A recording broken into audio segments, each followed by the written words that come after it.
Welcome back to the Spanish Learning Lab with me, Alexander. And today we'll be reading chapter 3 of Fight Club in Spanish, El Club de la Lucha. And as a point of reference, in my formal training of Spanish, so I took classes just like most everyone else. I left off at the level of B2, which is considered advanced intermediate. At that point, I'm pretty familiar with this present tense subjunctive grammatical form. I did not learn about the imperfect subjunctive form in class, but this is something that I'm currently teaching myself. So whenever I see the imperfect subjunctive in a text or in speech, I get really excited because like, oh, good, like I'm hitting the limit of my grammatical knowledge, or I'm at the limit and I'm trying to push past it. So throughout the videos, throughout the chapters, you'll see me usually pause and get excited about that. Also, I've studied Spanish both in Latin America and in Spain, and so I'm familiar with the different grammatical forms that you might see in Argentina, that you might not see in Mexico, that you might see in Spain, but you might not see in Latin America as well. So this translation of Fight Club was in Spain, was made in Spain. I will be reading from a PDF, which, as far as I can tell, is also a Spanish translation. It's not the same publisher, um, but I see the grammatical form of vosotros appear already in chapter 2 a few times. So that's a strong indication that this is a translation made in Europe. Um, so I also include a link to the PDF that I'll be using in the comments below. So if you want to click on that, it's free. You can follow along as I read through Fight Club in Spanish. And any other notes before we get started? Um,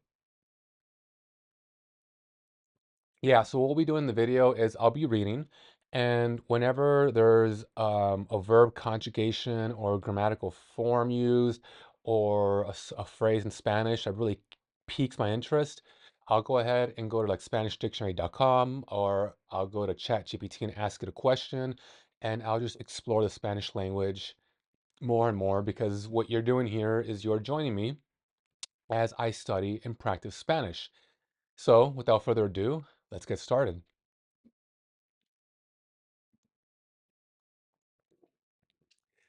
All right, so this video covers chapter 3.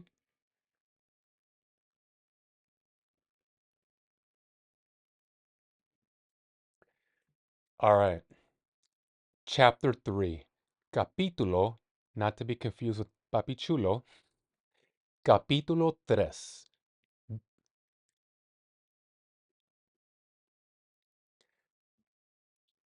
Okay, so really quick, this chapter 3, is about our protagonist who is never named if you've read the book in English or seen the movie, traveling from airport to airport and kind of getting desensitized from everyday life. He talks about just waking up at different airports and losing his sense of self. This is the chapter in which he suggests the idea, if you wake up a different place, do you possibly wake up as a different person? Um,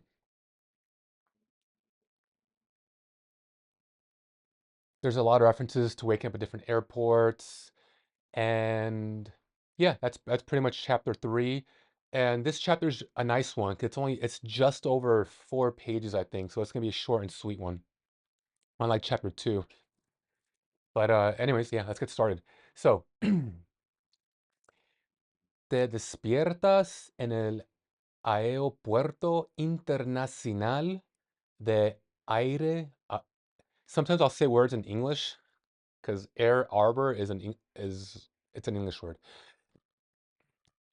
Te despiertas en el Aeropuerto Internacional de Air Harbor cada vez que el avión se ladeaba en exceso al despegar o al aterrizar, rezaba para que nos estrellásemos. Momentos como estos me curan el insomnio con narcolepsia, pues tal vez muramos irremediablemente reducidos a hebras de tabaco humano prensadas contra el fuselaje. Así conocí a Tyler Durden. Te despiertas en el airport throwing me off. Aero, so let's break it down, right? Aero, ae, aero, aero, aeropuerto. I don't think I was hitting the R before. Puerto, aeropuerto. Te despiertas en el... okay, you know what? Let's look this word up. Um, Sometimes these Spanish words are tongue twisters for me. So let's hear the. You're not going to hear it. I'm going to hear it, but I'll relay it to you.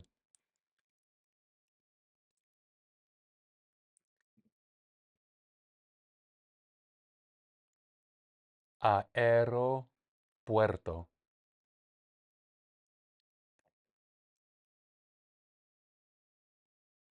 Aeropuerto.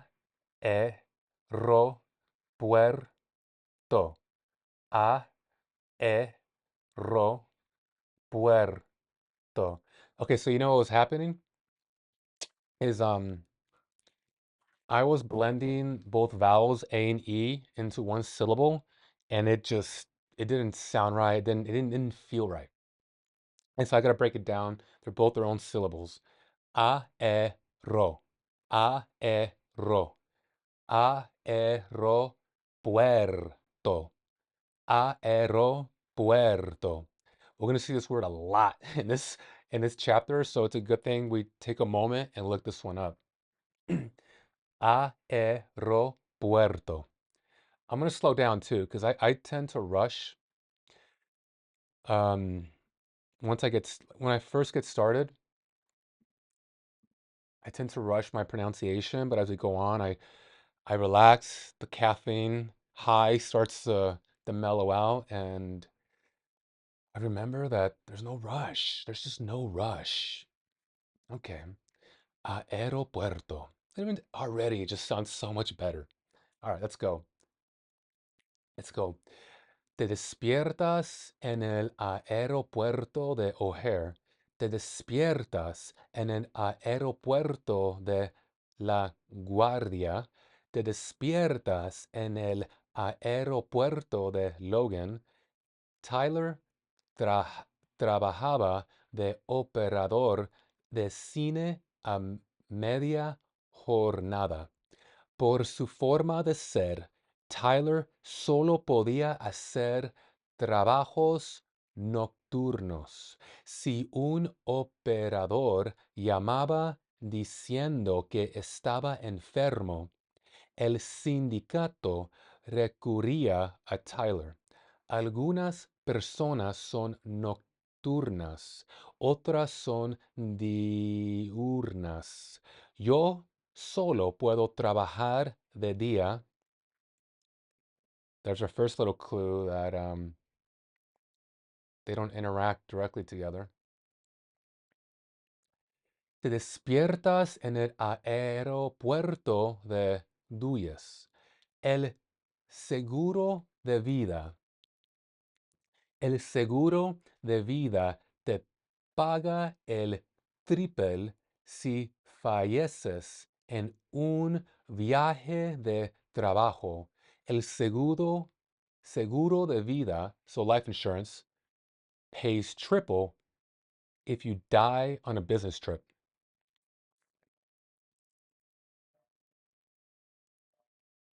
Not sure what to say about that, but I mean, let's keep going. Rezaba para que hubiera turbulencias y viento de cola. Rezaba para que algún pelicano fuera succionado por las turbinas o para que el fuselaje tuviese... one second.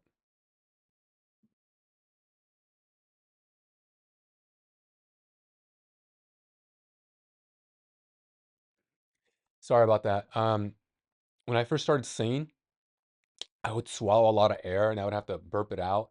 And then now that I'm speaking Spanish out loud for an extended period of time, I find the same thing happening, but it no longer happens when I sing. So hopefully this will pass as well in these videos. I think I might have mentioned this in the chapter 2 video. Okay, so this is an interesting way to use interesting way to conjugate the word tener. Tuvis, tuviese. This is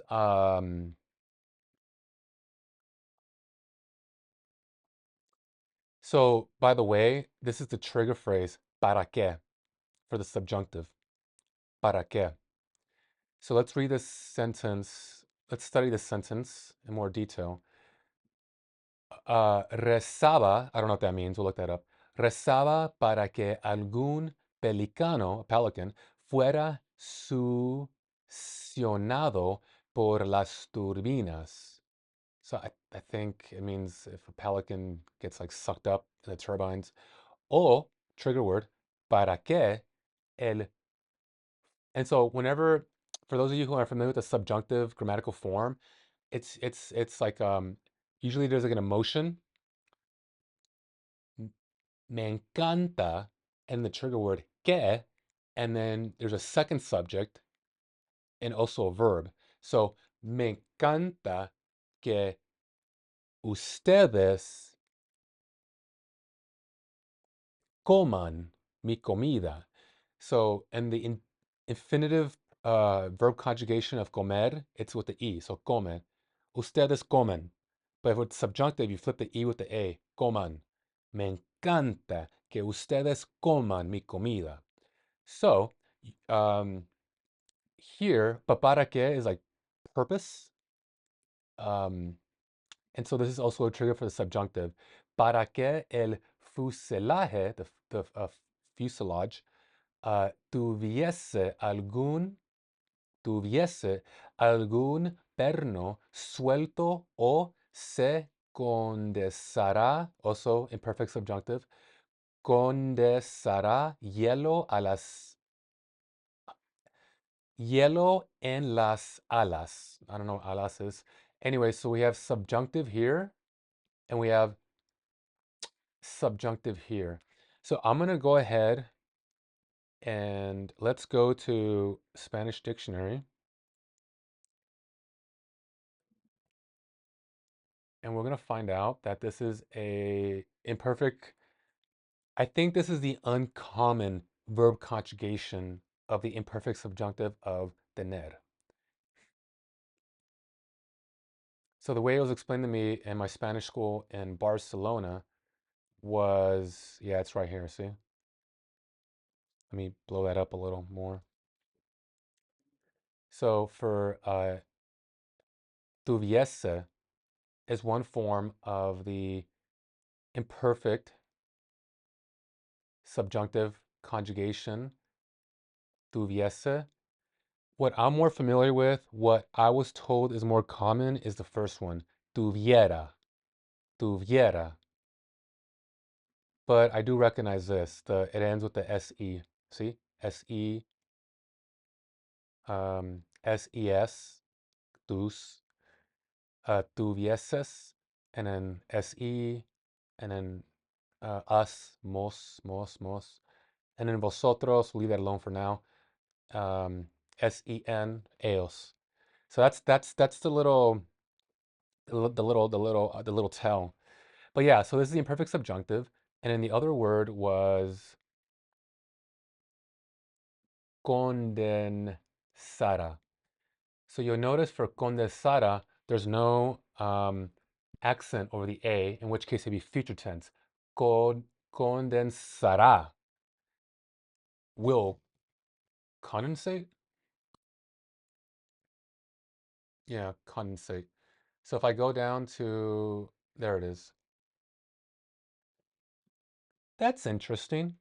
So in that one sentence, we see what I was explained. It was explained to me that you see the more common form of the imperfect subjunctive grammatical conjugation, which is the RA, condensará. But then with tener, we saw the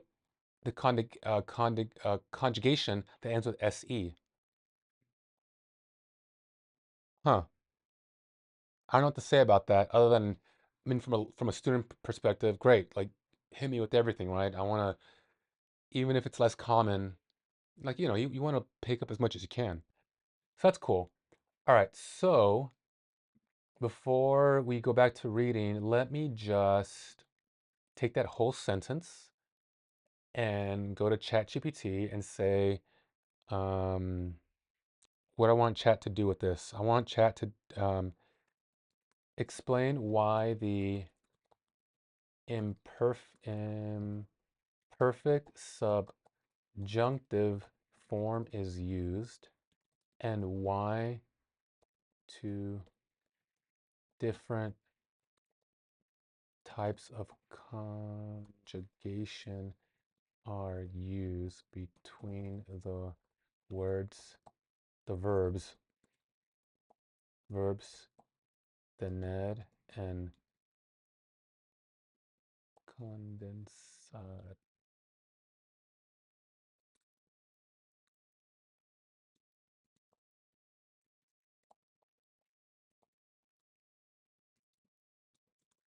All right, last little detour and we'll go back to reading. But it's questions like this that really I like to think about. Why is imperfect subjunctive used? The main clause is in the past tense, so imperfect. The subordinate clause expresses doubt, emotion, desire, uncertainty, non-reality, or contrary to fact condition, so a hypothetical. I actually didn't pick up on any of this. I just picked up on the trigger, um,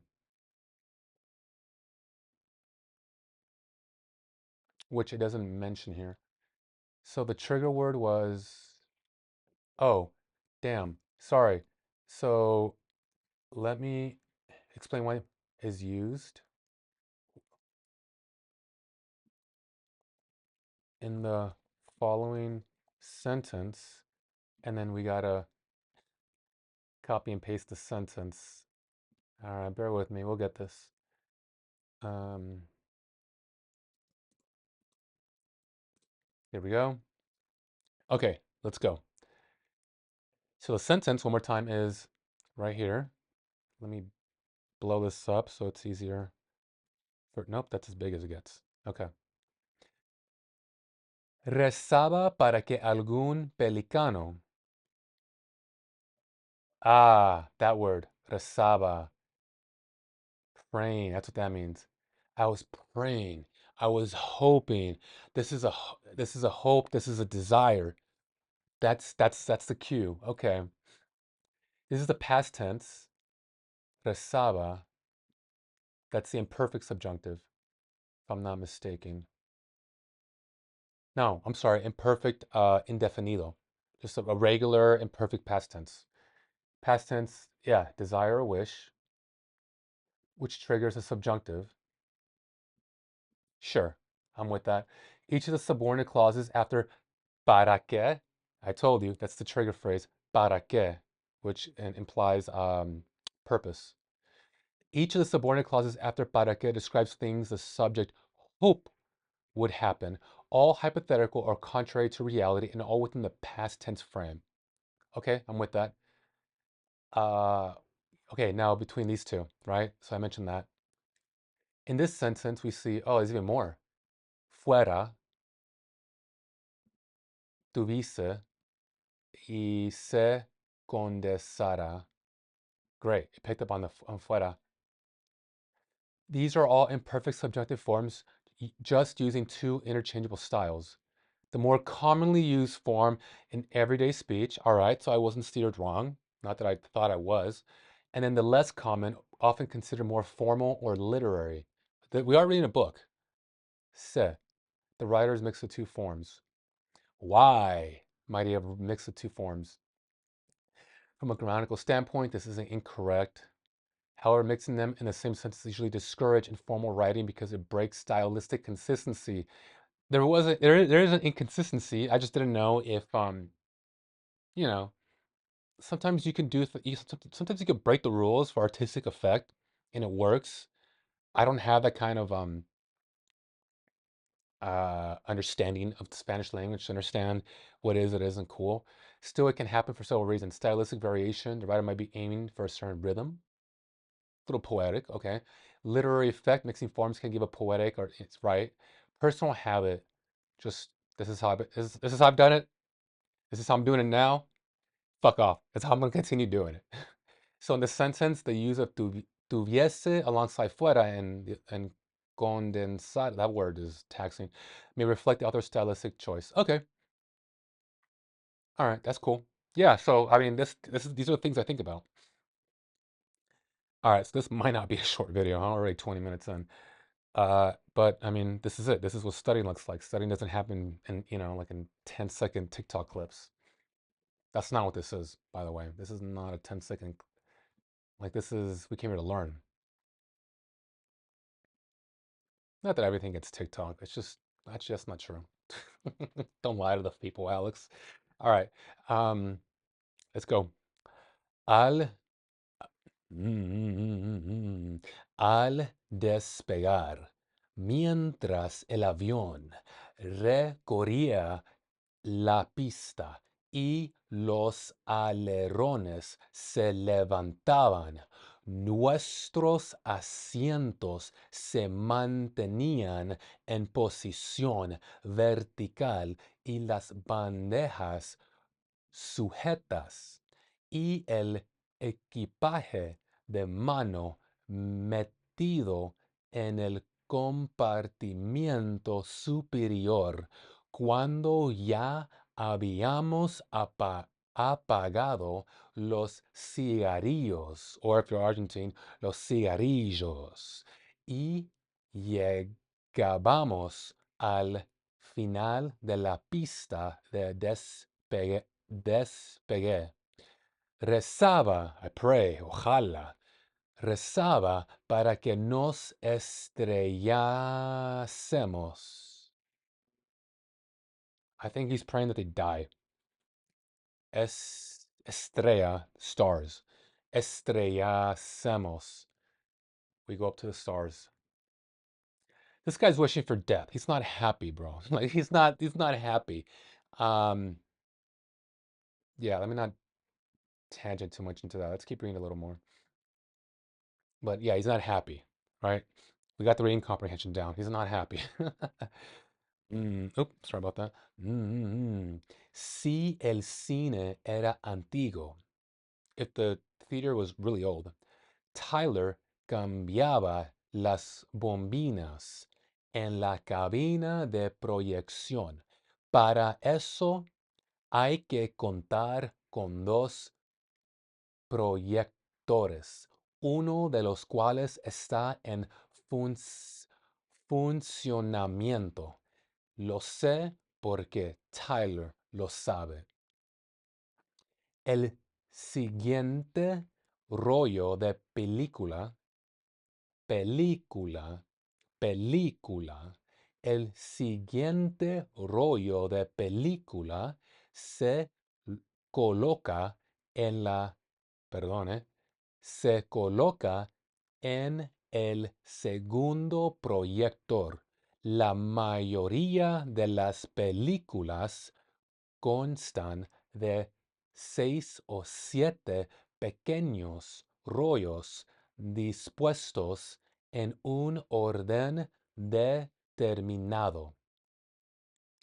En los cines modernos montan todos los rollos juntos y se obtiene otro que mide 1,5 metros, con lo cual no hay que emplear dos proyectores, ni hace cambios de bobinas, ni ralentizar o acelerar el primer rollo, ni poner en marcha el segundo rollo en el otro proyector, ni poner en marcha el tercer rollo de nuevo en el primer proyector.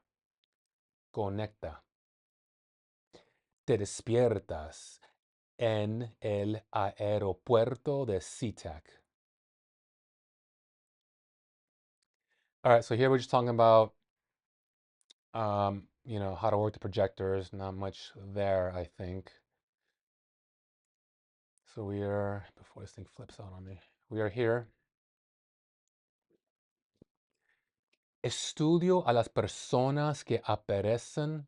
I gotta slow down.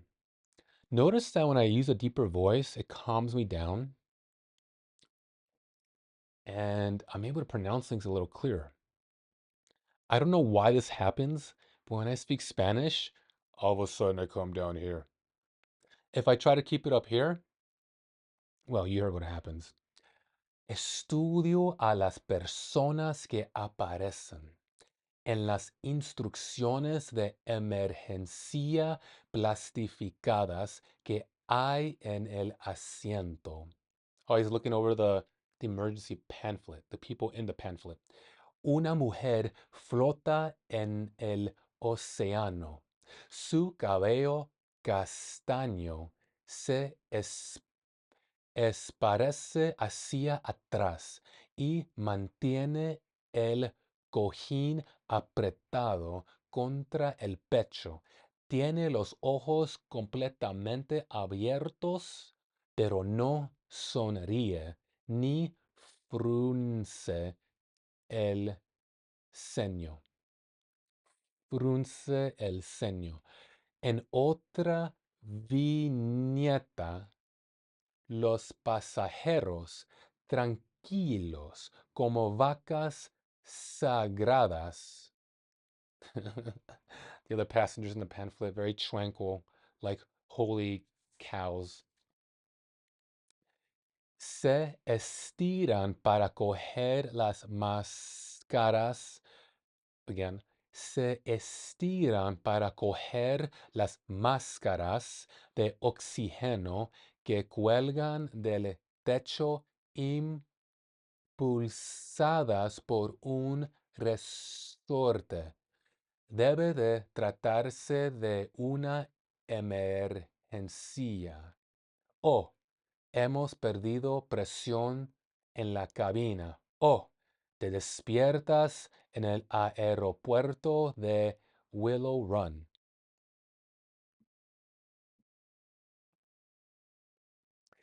One thing I haven't really thought deeply about, even though I'm pretty familiar with Fight Club, is the the contrast, the juxtaposition between like the A and B role. So you have him traveling from airport to airport and talking about life insurance and dying and false senses of security, and then you have him or Tyler working as a projectionist and how they go about doing that.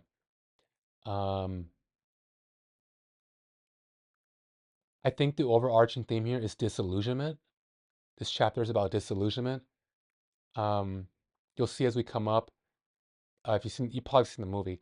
There's a part where Tyler says he spliced. This is like old school film. This isn't digital. This is like the old school film where there's rolls of film, and he splices like penises and vaginas in like Disney movies to like almost punish other people and pull them out of their little illusion. And you think Disney, you think illusion, right? Because Disney is just the epitome of escapism. And then you also have a more severe version of disillusionment when he's in the plane. Um, yeah, yeah. So I think the theme here is disillusionment in chapter 3.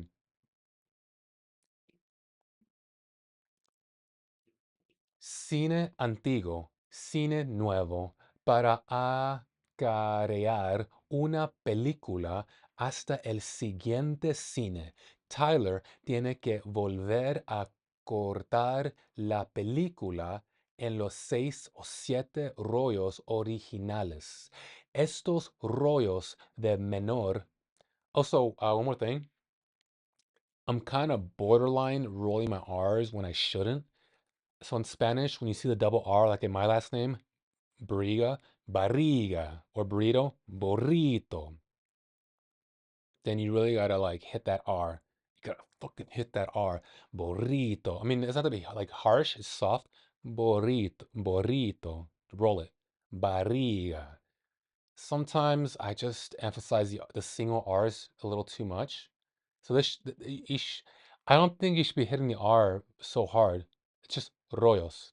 Soft. Rollos. It's not rollos. So just a heads up, I'm taking some like poetic liberties here, but in terms of proper Spanish, it's a soft R.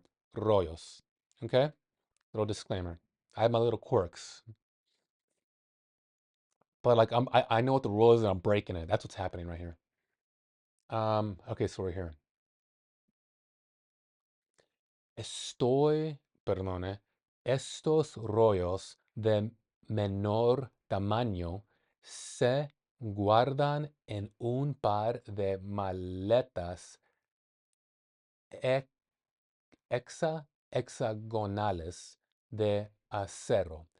Cada maleta, each suitcase, cada maleta tiene un asa en la tapa. Levanta una y te dislocarás. Future tense. Disco. If you pick one up, you will dislocate your shoulder. Levanta una y te dislocar. One second.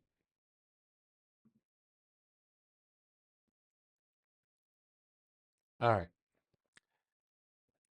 Levanta una y te dislocarás el hombro de lo que pesan. They're heavy. Tyler trabaja de camarero sirviendo mesas en los banquetes que organiza un hotel del centro de la ciudad. También trabaja de operador de cine para el sindicato de operadores. No sé cuánto tiempo trabajó. Ty- uh, the, the, The emphasis on that word was wrong. No sé cuánto tiempo trabajó Tyler durante todas aquellas noches en las que no podía dormir. Okay, so this paragraph is in terms of like reading comprehension. It's really enlightening to me. So it's not just the white collar worker in the airplane. It's also the working class as a projectionist who works like a vampire. It's also the worker who's part of a workers union who works at a hotel. Um, it's all of these people who have shit jobs for one reason or another. Let me tell you, as someone who used to work in the tech industry as a data scientist, six-figure income, you get to work remote depending on the company. I mean, it sounds great, but like I felt a lot like what he's describing on the airplane. It's like, fuck this. I don't want this life anymore. These golden handcuffs, the compensation package. I mean, you really do have to pay people that much to keep them from quitting that profession. It's like, it's just like there's an emptiness in your life. You're not pursuing what's meaningful and you're just throwing your life away. So you might as well fucking kill yourself. You might not kill yourself, but you might as well die um, on an airplane and let your family collect life insurance. It's like, well, at least my life would be put to something good, something useful. Because right now, I'm miserable. It's like, I get it. So I see what's happening here. It's the disillusionment. It's appealing to different people and different like stratas of life. Yeah. So that's the reading comprehension there. Let's keep going.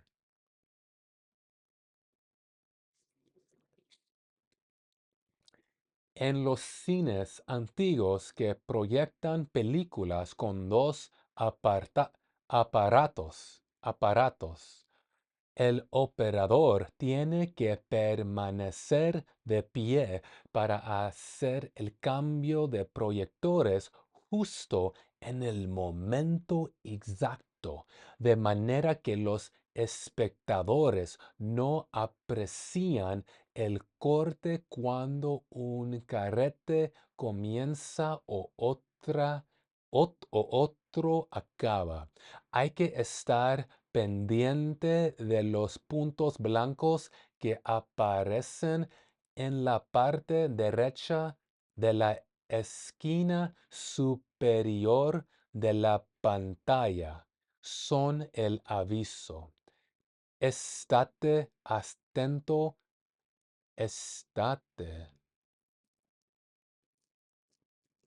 I think it's like be attentive, but I don't think I've seen that exact word before.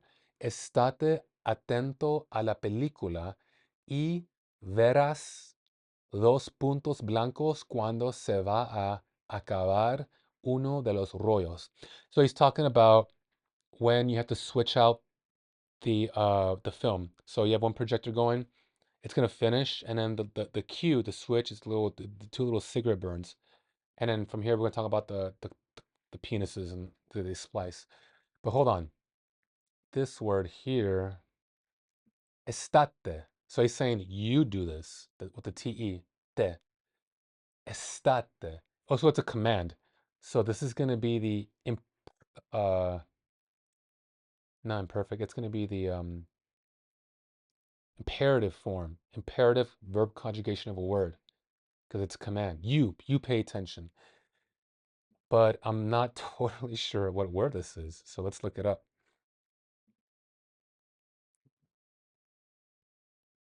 Let's go to, for this, we can just go to SpanishDictionary.com.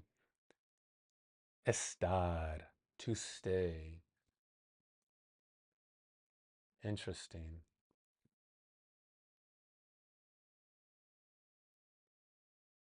Yeah, that's what I said, right? Like be attentive, to be. What state? What state are you in? You are in a state of attentiveness. This is a really basic, oh, estarse. Estarse. I'm about to say estar is it's like a day one verb. Uh estarse. Okay. So whenever you see a verb that ends with se, you know it's gonna have a special conjugation. So that's what you're seeing here. Me estoy, te estás, se está, nos estamos. And that means it's a reflexive verb, which means the verb is happening to me. Me estoy. I am being bullied. I am being tested. Tú estás. You're being bullied. You're being tested. Okay. Anyways, so the imperative.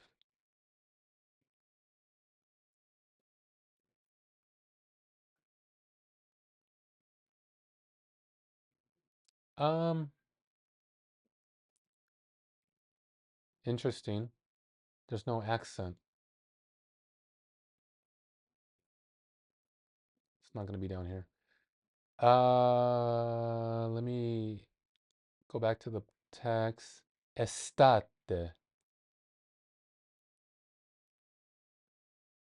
Huh. Let's go to chat for this. Um, when I look up estate in a Spanish dictionary, I don't see the accent mark. Why did the author choose to use an accent?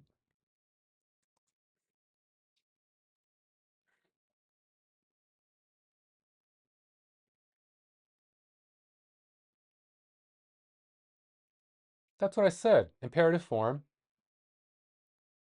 Yeah, affirmative. Do it, opposed to don't do this. Same meaning, but with the added accent to clarify stress and pronunciation. Okay. Yeah. So this is a text from a translation from Spain. Um, I don't think I mean a lot of these books are translated in Spain, right? That's the motherland of the language. Officially allows estate and estate. That's correct. The accent mark is sometimes added to avoid ambiguity or mispronunciation, especially in spoken commands. Standard to imperative, right? We caught that. Uh, te, we caught that. Since estate could be read as flat three-syllable word, estate, writers will sometimes, hmm,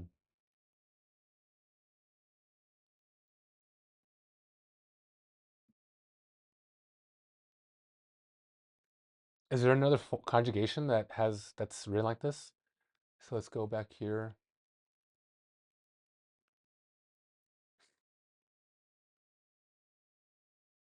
No, that's the only one.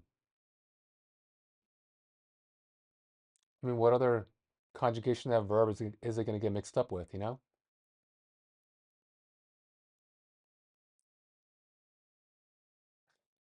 Um,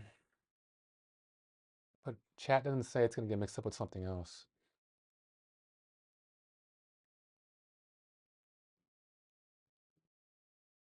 Okay. I mean, I'm not going to like obsess over this too much. Estate. I mean, when you emphasize a word like that, and I guess in whatever language, it does sound like a command. Like, don't do that. Uh, uh, um,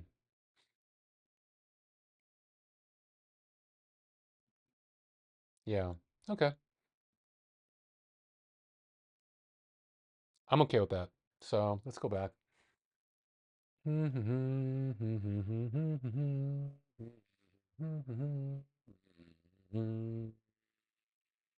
right. So we are here. Quemaduras de cigarrillos. There we go. The little cigarette burns. Let's keep going. En la jerga, I don't know what it is, but let's just keep reading. En la jerga del oficio. All right, I got this. En la jerga del oficio se les conoce como quemaduras de cigarrillos. Also, we don't have to look up every word. Like sometimes we can just kind of look at context and like, all right, let's take our best guess and move on. Um, which is what you do in speech, anyways. Yeah, I mean, that's a learning exercise in and of itself. Just look at the context to find out what the meaning of the word is. So yeah, let's make a conscious choice to not look up every word we do. I don't understand. So what could that mean? Jerga. En la jerga del oficio. I guess in this line of work, in this type of career, that's kind of like what it means. All right, I'm okay with that. I mean, we understand what this. We understand what the sentence means, so like we're fine. We're good. We don't have to be anal about everything, you know. Otherwise, this video is gonna take forever. Uh, el primer punto blanco te advierte que quedan 2 minutos. Enciendes el segundo proyector para que gane velocidad. El segundo punto blanco es el aviso de que quedan 5 segundos. ¿Qué? ¿Qué? ¿Qué? ¿Qué emoción? ¿Qué emoción? Estás de pie entre los dos proyectores y la temperatura en la cabina te hace sudar. Son las lámparas de I mean, in English, I think it's like xenon. In Spanish, mec, exon, exon. X is kind of tricky in Spanish. Sometimes it's X, sometimes it's not. This is something good to look up. Check this out. So here, let's go to no, this is different pronunciations of X in Spanish. Sometimes it's like a H, I think. Especially like in Mexican Spanish, not medieval. Nowadays, it's pronounced like a x or whatever the gamma s. I don't know what to do with the gamma. Um,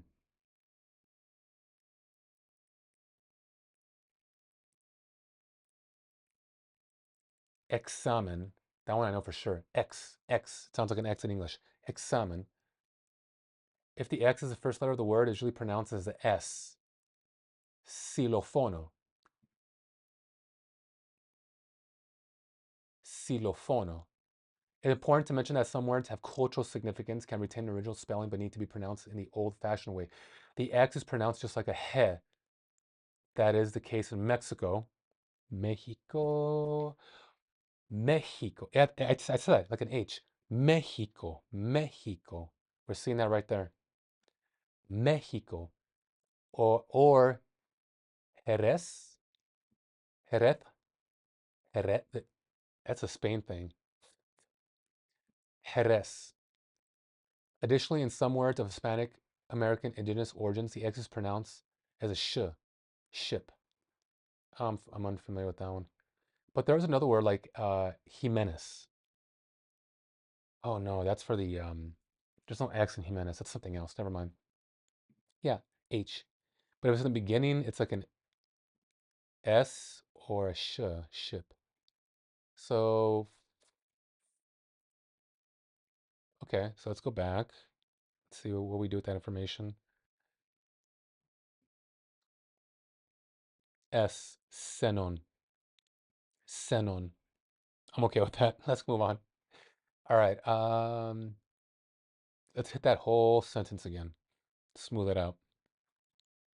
Estás de pie entre los dos proyectores y la temperatura de la cabina te hace sudar. Son las lámparas de xenón que te dejarían ciego si las miraras directamente.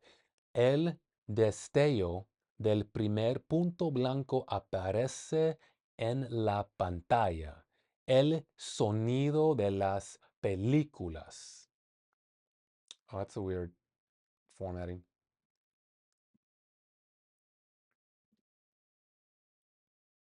That looks like a formatting error. El sonido de las películas procede de un altavoz enorme. Situación tras la pantalla. Heads up, enorme. I pronounced enorme as if the O was accented. It's not, but that's just how I read the sentence. That's how I read the word. You want to like emphasize it's big, big. The word big doesn't have an accent. And there's no accented words in English actually, but to my knowledge. And this is not accented, but like the author, I'm taking look at the camera. Like the author, I'm taking artistic liberties. Enorme. Este plato, este burrito es enorme.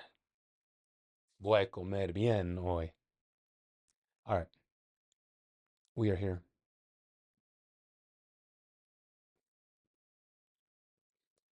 La cabina de proyección está insonorizada porque de lo contrario se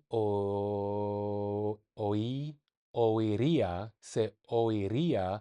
el chasquido de los dientes del engranaje que arrastra la película ante las lentes a una velocidad de 180 centímetros por segundo.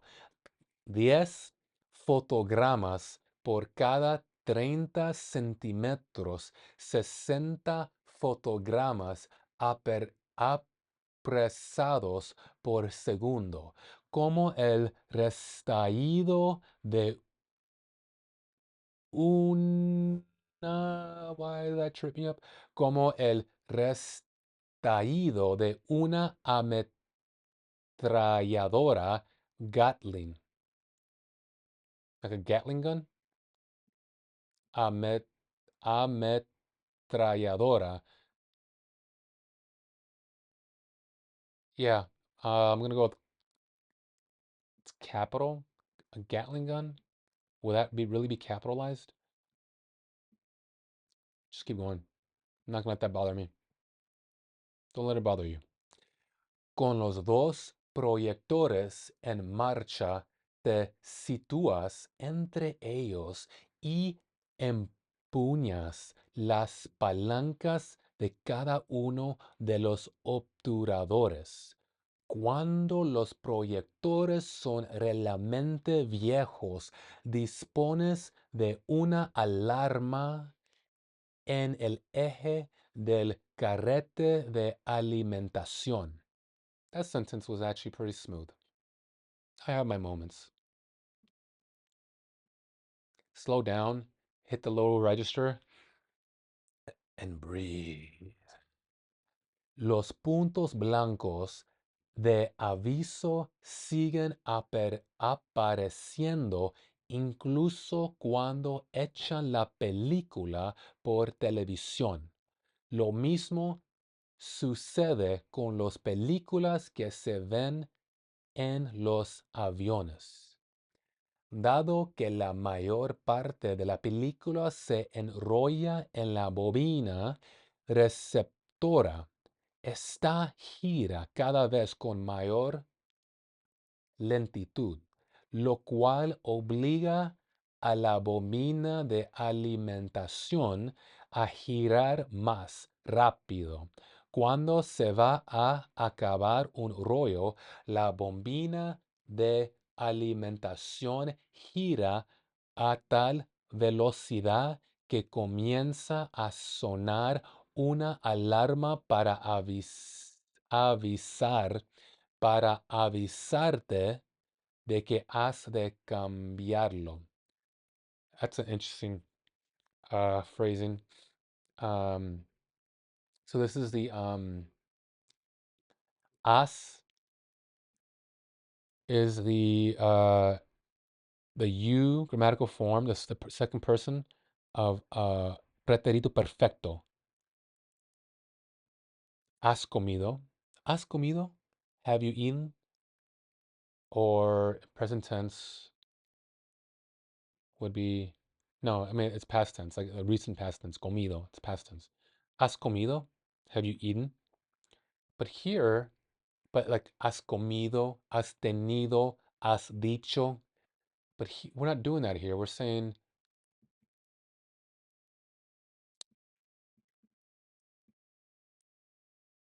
we're saying,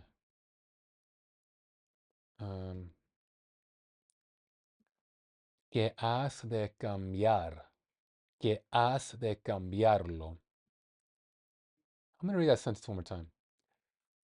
Cuando se va a acabar un rollo, when a roll is going to finish, la bombina, sounds like boy in Italian, bambino, bombina, de alimentación, whatever that means, gira, spins, a tal velocidad, so something spins really fast, que comienza, imperfect subjunctive, que comienza, no, it's not imperfect subjunctive. Que comienza a sonar una alarma para avisarte de que has de cambiarlo.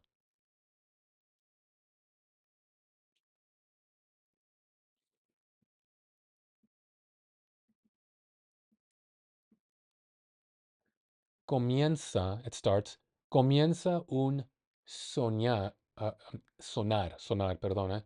Comienza a sonar, something starts to ring, siren, sounds. Comienza a sonar una alarma para avisar, para avisarte de que has de cambiarlo, que has de cambiarlo. I'm gonna look this one up. This is I'm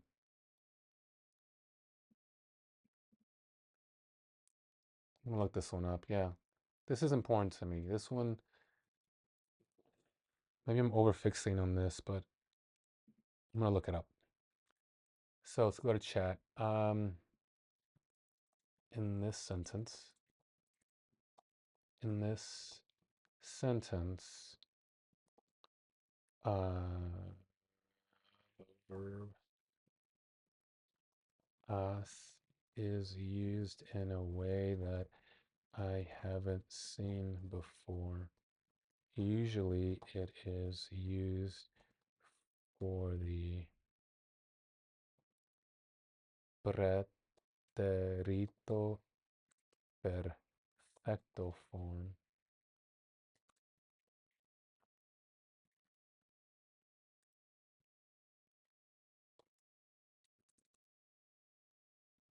Has comido. Has dicho. Has estado.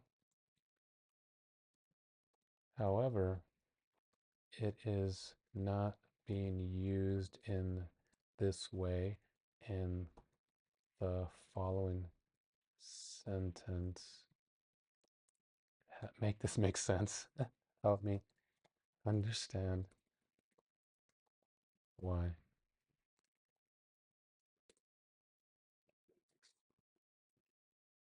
Pretérito perfecto.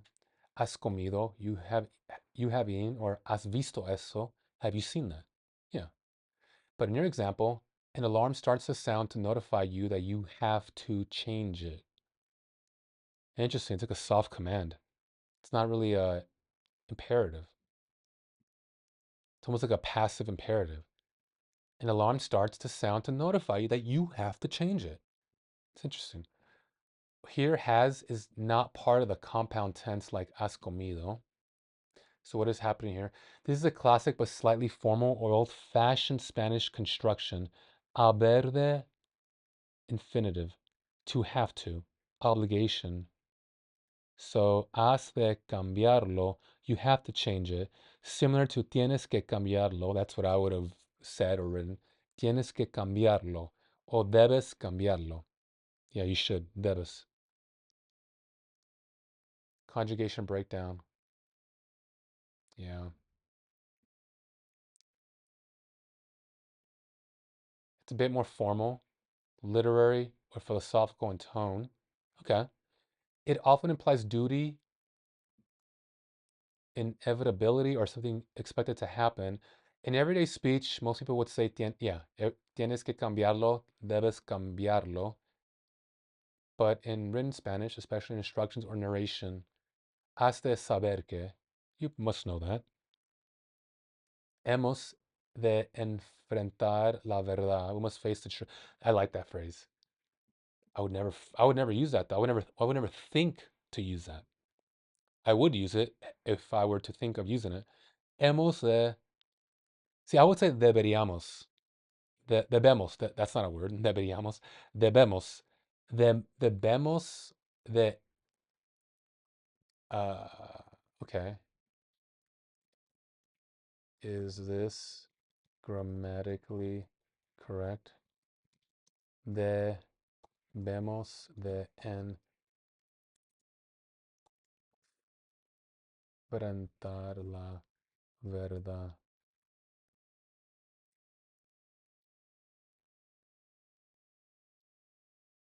Technically, yes. Okay, but it's grammatically possible, but does not mean what you likely. Okay, that we must face the truth. Obligation.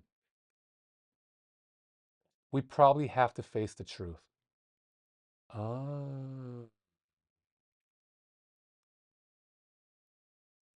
debemos enfrentar la verdad. We must face. Yeah, that's what I was trying to say. Debemos de estar cerca. Hmm, we must be close. We probably. See, this is the kind of distinction that I kind of look at and think to myself, oh, how is this going to stick? How how is this gonna stick? Debemos de estar cercas? Like I would never think of dropping the DE. I would just say debemos en, if I were to even say this phrase, debemos enfrentar la verdad. You and I. Okay. Well,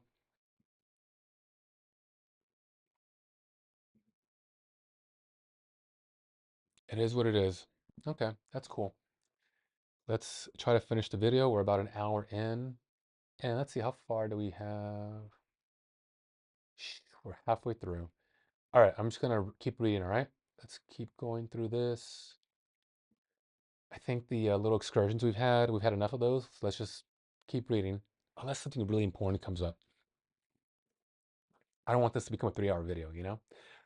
Hace calor en la oscuridad debido de las lámparas, de las proyectores y suena la alarma. Mantente de pie entre los dos proyectores con una palanca en cada mano y vigila la esquina superior de la pantalla. Aparece de aparece el destello del segundo punto blanco. Cuenta hasta 5.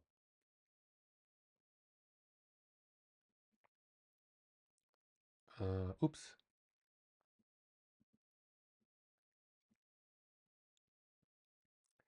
Cierra uno de los obturadores y al mismo tiempo abre el otro. El cambio está hecho. La película continúa. Continúa. Ningún espectador tiene la menor idea de lo que ha ocurrido. Ocurrido. La alarma está en la bombina. Oh, okay, so this is a very powerful setting to have written about. I'm really starting to appreciate this when we read it in Spanish and slow down. Because this is the fourth time I'm reading Fight Club in Spanish, but every single time I read in Spanish, something new pops up. Because in English, it's my native language. So I'm just plowing through the book. But in Spanish, as you've seen, you have to really slow down. Coming back to this idea of like illusionment and disillusionment. It's saying that the film changes and the spectators don't have any idea of what just happened. This is a very clever modern day retelling of Plato's allegory of the cave. For those of you who've taken a philosophy 101 class or you've just seen a philosophy video on YouTube, if you're not familiar with Plato's allegory of the cave, it's like the 101 of philosophy 101. It's if you do one thing about philosophy, learn about Plato's allegory of the cave. And in that story, that allegory, this is 2,000 years ago. It's like the cinema of 2,000 years ago. So you have prisoners lined up in a row, kind of like a movie theater, but these prisoners are chained up.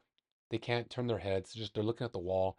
And the projectors of those days would be like there's a fire, projecting light onto the wall in front, and then and then in front of the fire, you have these people who put like a little cutout of like a man, a little cutout of an ox, a little cutout of like a home, a little cutout of like a chariot, because 2,000 years ago, 2,500 years ago in ancient Greece, like a chariot.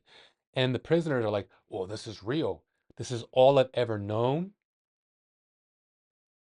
This is the entirety of what I think of as reality." And at some point, there's a prisoner who like is able to break free from chains and kind of wise up. That's like, oh, like Neo in the Matrix. Oh, this is not real. This is the Matrix. I'm in a cave. Oh my God, like that's not really a chariot. That's just a projection of a cutout of a chariot. And so the prisoner runs out of the cave and it's like sees like natural life for the first time and gets like blinded by it, like, oh my God. And you're like, oh, that's a real tree. It actually has color. It's not just black, it's like silhouette projection on a wall. That's a real tree. And so he goes back into the cave and tries to free other prisoners. And the other prisoners end up killing this motherfucker because people get hostile when you tell them that their illusions are fake, that they're just that, illusions. It's like, what are you talking about? This is my entire reality. Who are you to tell me that this isn't real? Now I'm angry, you know? And so you see this in the movie The Matrix. People will defend to the death their illusion of the Matrix when the rebels, Neo and Trinity and Morpheus go in the Matrix and try to unplug people or try to disrupt the Matrix, um, everyone who isn't unplugged will turn on you. And so this is another retelling of that allegory. So the Matrix did it, and then Fight Club is doing it. Um, this is a more subtle version of that. I think the Matrix one was a little more overt for those of us who are familiar with the allegory of the cave. This one's subtle. It got past me. I saw this movie like 20 years ago. This totally got past me. Um, it's a powerful allegory. It's 2,600 years later, it's still being used, you know? So if I mean if you're unfamiliar with that Plato's allegory of the cave, look up there's so many YouTube videos on it. Just take 3 minutes out of your day to look it up. It's a very powerful idea. All right, let's keep going though, because time. But that was a good digression. That one was worth it. All right. La alarma está en la bombina de alimentación para que el operador puede echar una cabezada. Los operadores de cine hacen muchas cosas que no deberían hacer. Oh, here come the penises. No todos los proyectores tienen alarma. A veces, oh, maybe not. A veces te despiertas a terror. Sometimes you wake up terrorized. A veces te despiertas aterrorizado en la oscuridad de tu habitación creyendo que te has quedado dormido en la cabina y te has olvidado de cambiar los rollos. Los espectadores te insultan. Ah, the spectators will insult you when you disrupt their movie, their escapism, their shadows on the wall. Has destruido la ilusión creada por la película y el gerente dará buena cuenta al sindicato. If you disrupt their illusion, they will let the union know about you. This motherfucker ruined the movie. He ruined my illusion. I told you, allegory of the cave, right there. I don't know how I missed. Okay, let's move on. I don't know how I missed that. Te despiertas en el aero. I gotta slow down. Te despiertas en el aeropuerto de Crissy Field. El encanto de viajar me acompaña a todas partes, a llevar una vida diminuta. En el hotel me dan una pastillita de jabón, un sobrecito de shampoo, una ración individual de mantequilla, una pequeña mantequilla, ¿verdad? Right? Una pequeña dosis de enjuague bucal, un cepillo de dientes de usar y tirar. Encógete en el asiento de avión. Eres un gigante. El problema es que tus hombros son demasiado anchos. Fuck yeah, I got wide shoulders. What's up? Shoulder day. Tu- tus piernas como las de Alisa de tus piernas como las de Alisa en el país de las maravillas se vuelven de repente tan largas que tocas con ellas los pies del pasajero que tienes delante. Llega la cena, un kit en miniatura de pollo cordón bleu, como los de hágalo usted mismo. Oh, do it yourself, self-serve. Hágalo usted mismo. Una especie de rompecabezas, rompe, rompecabezas para mantenerte entretenido. ¿Ah? Una especie, a species of rompecabezas, a species of break open the head para mantenerte entretenido. Entretenido. Let's look that one up. That's interesting. I'm not sure what that. I don't know. So we're talking about like a in-flight dinner, like a single, everything single serve. Okay, let's break this down. Yeah. Um,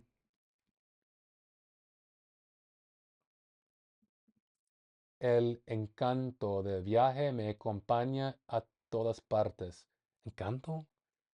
I'm not sure. A llevar una vida diminuta. So like a small life, a diminished life. The hotel, they give you a little bar of soap, shampoo. Yeah, so these little individual items. Encogete en el asiento. So raise, I think it means raise your seat. Eres gigante. So you're big, you have huge shoulders, tiny little airline seats. Your legs, like in House in Wonderland, maybe. Uh, okay, so this last sentence, let's do that again. Llega la cena, so here's a dinner. Un kit, un kit, un kit en miniatura de pollo, a small kit, a miniature kit of chicken, como los de do it yourself. Una especie de rompecabezas para mantenerte entretenido. Oh, so you rip off the plastic wrap? Is that what that means? Rompecabezas. Like break a head open. Rompecabezas para mantenerte entretenido. Entretenido. No, it does not translate into entertained. No. Translate. No. Translate to say it ain't so. No.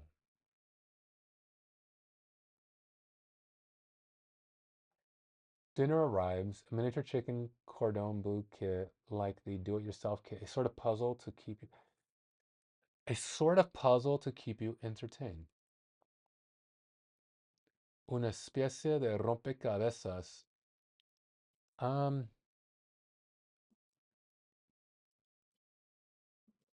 so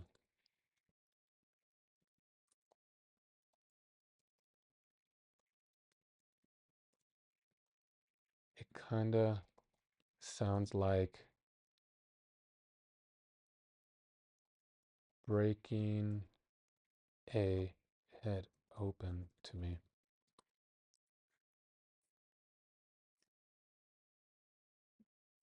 Alexander, you're so literal. Yes, so literally it means head breaker, rompecabezas, which is a vivid metaphor for something that makes your brain work hard. Oh, so in English we'd say like, oh, this math problem is making me bang my head against the wall. It's a headbanger. No, headbanger is like metal. Like, oh yeah. Okay. All right. All right. All right. So you kind of see how things translate here. Also, like banging your head against the wall is, no one does that. It's a figurative use of language. Everyday Spanish, rompecabezas simply means a puzzle. Isn't it interesting how different languages captured the same idea as in your native language? Rompecabezas, rompecabezas. Es un rompecabezas. Usually a jigsaw puzzle, but could also refer to any mental challenge or problem-solving activity. Un rompecabezas de mil piezas. 1,000 piezas. Okay. Okay, here we go. Este problema es un verdadero rompecabezas. I hit the R too hard, but it's like, let me be me. This problem is a real brain teaser. Your instinct was right.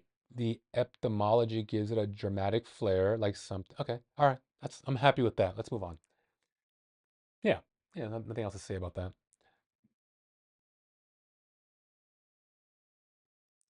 Okay, I'm cool with that. Let's keep going. This video is gonna be like 2 hours long. In fact, let me take a break. I'm gonna pause the video. All right.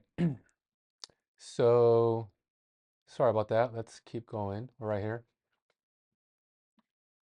Oops. So we're right here. Let's scroll up a little. We're gonna get through this. Like 75% done. El piloto ha encendido el aviso de que permanezcamos con el cinturón de seguridad puesto y oímos por megáfono: les rogamos se mantengan sentados. Te despiertas en el aeropuerto de Migsfield. A, Migsfield. A veces Tyler se despierta en la oscuridad, agitado, la guitarra, agitado por el temor a haberse olvidado de cambiar los rollos o pensado que la película se ha roto o que se ha quedado tan adherida al proyector que los dientes del engranaje están taladrando la cintura de la banda sonora. Sonora.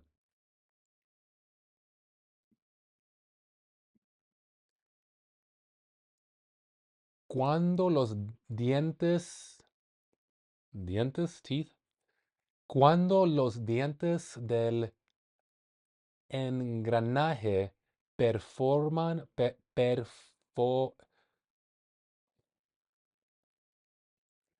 cuando los dientes del engranaje performan una película, la luz de la lámpara atraviesa la banda sonora y en vez de oír hablar a los personajes, te quedas sordo oyendo el bup, bup, bup de las hélices de un helicóptero cada vez que el haz de luz se filtra por los agujeros de arrastre.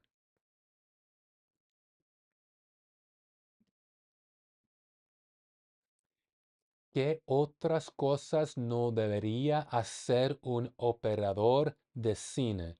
Tyler saca diapositivas con los mejores fotogramas de las películas. Seguro que en la primera película que recuerdas con tomas frontales integrales aparecía desnuda la actriz Angie Dickinson. Español, Angie Dickinson. Dickinson. Um, antes de que se... I'm getting stressed out for some reason.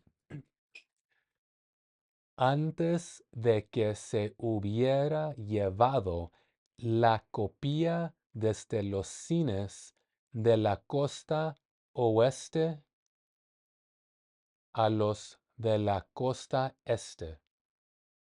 I don't know what I just read. Antes de que se hubiera llevado la copia desde las cines de la costa, before you take a copy of the film from the West Coast to the East Coast, la escena del desnudo había desaparecido. Oh, we're talking about the naked people penis clips.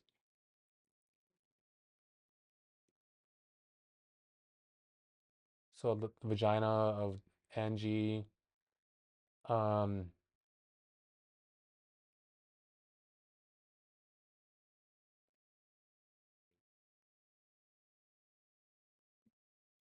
hmm. Before the film travels from the West Coast to the East Coast, the nude scene disappears. Okay, so I'll keep it here, but on my end I'll look this up really quick. Translate to English. Yeah, West Coast. Okay. Well, I don't reading comprehension wise, I have no idea what's going on. So let's just keep going. Un operador corto,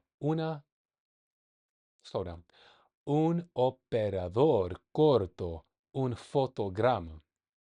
Otro operador corto, otro fotograma.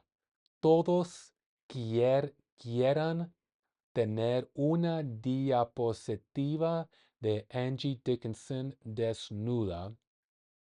Cuando el porno se abrió, pasó en los cines, algunos de estos operadores lograron reunir colecciones de proporciones épicas. Te despiertas en el aeropuerto de Boeing Field.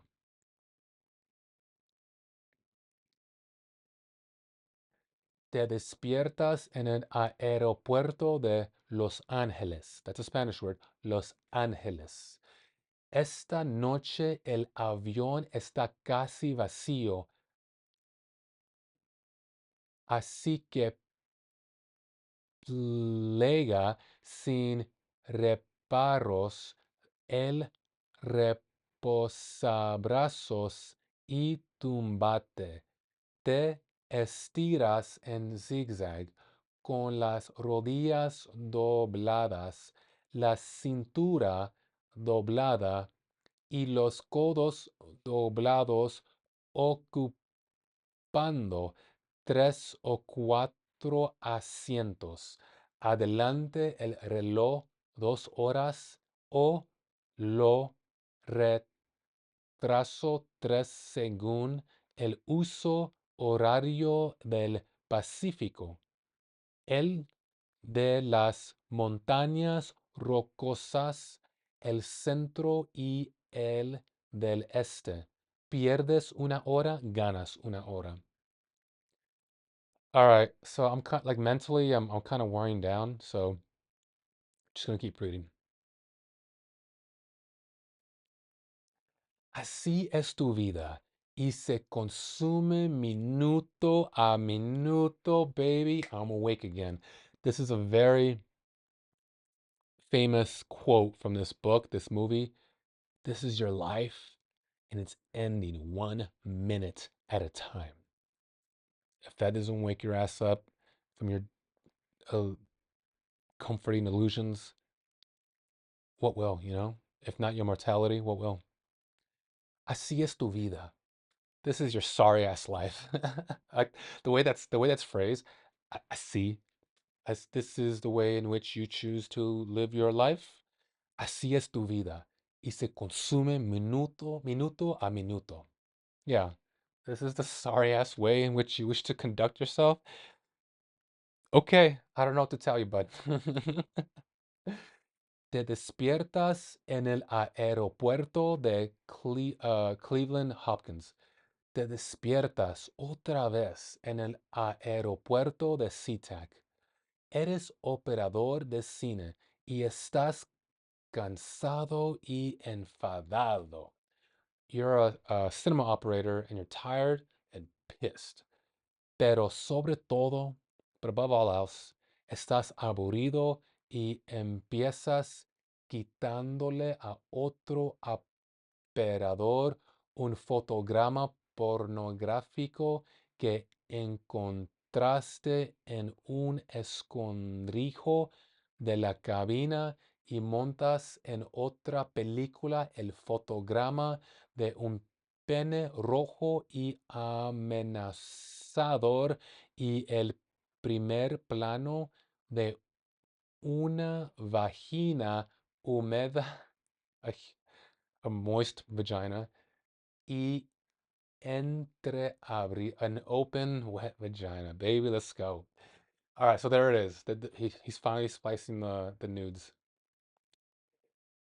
Es una de esas películas de aventuras con mascotas en las que el perro y el gato se quedan atrás mientras la familia, I remember that, mientras la familia se va a viaje y tienen que encontrar el camino de vuelta a casa.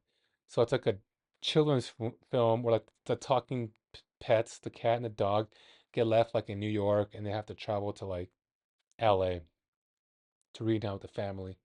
Is it called Homer Bound? Here, let's look it up. Um, movie Homer Bound. Homeward Bound.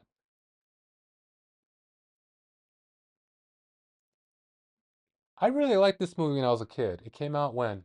In 93. So I was 4 years old. So I might have seen it when I was like 4 or 5, 6 years old. The Incredible Journey, You'll Lose Your Heart, a fun. They leave on a vacation to San Francisco. They drop off their pets. Michael J. Fox. And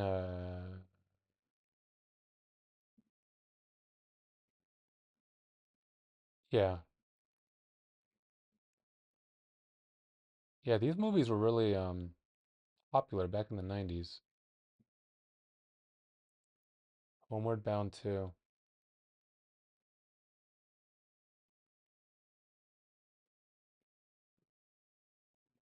Not one black voice.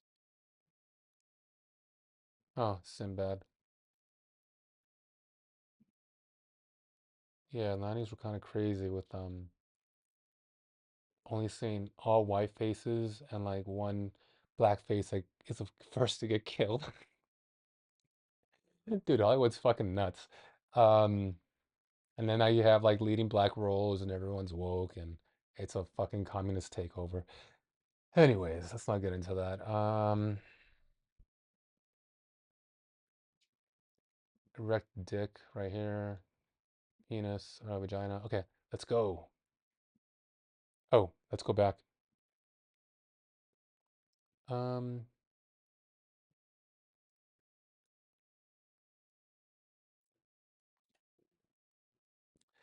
es una de esas películas de aventura. Oh, I read that already. Uh,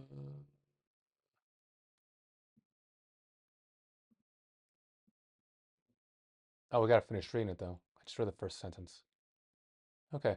Es una de esas películas de aventuras con mascotas en las que el perro y el gato se quedan atrás mientras la familia se va de viaje y tienen que encontrar el camino de vuelta a casa. En el tercer rollo, justo después de que el perro y el gato que hablan entre sí como personas hayan comido en un cubo de ah, basura, aparece por un instante un pene de erección. Tyler hace esto. All right, let's keep going.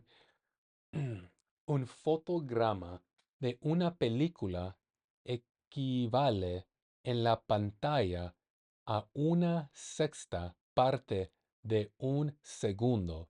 Divide un segundo en 6 partes iguales y sabrás lo que dura la imagen de la erección. Un pene rojo, lúbrico y terrible se eleva 4 pisos por encima de los espectadores que comen palomitas y nadie lo ve. There we go. Nobody notices the raging, lubricated red dick.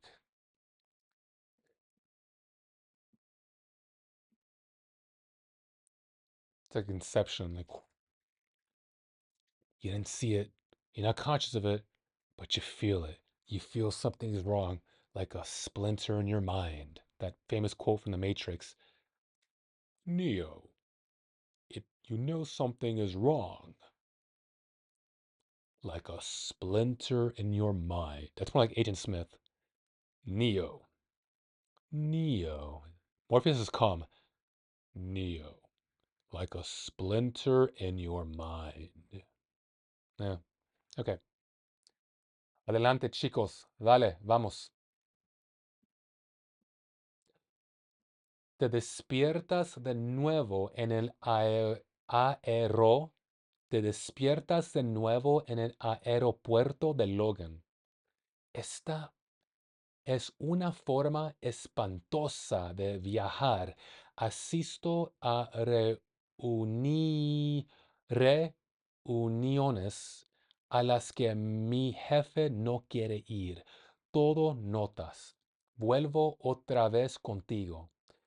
Donde quiera, donde quiera que vaya, allí estaré para aplicar la fórmula. Here we talk about cynicism and disillusionment. I think this is an introduction to the idea of cynicism, and I'll explain as we go. Allí estaré para aplicar la fórmula, mantendré el secreto, es solo cuestión de aritmética. I think this is also a beautiful example. It really illustrates what he's trying to illustrate, as far as I understand it. Es un problema con argumento. Si uno de los coches nuevos fabricados por la compañía sale de Chicago en dirección oeste a 100 kilómetros por hora y se bloquea el diferencial trasero y el coche se estrella y arde con todos sus ocupantes atrapados en el interior, retirará, retira, retira, retirar, retirará la compañía los coches. It's dark. It's about to get dark. Toma el número de vehículos en carretera A y multiplícalo por el índice de probabilidad de que tenga una avería B. Luego multiplica el resultado por el coste medio de un acuerdo amistoso C, A por B por C igual a X. Esto es lo que costará retirar los coches. Here's the dark part.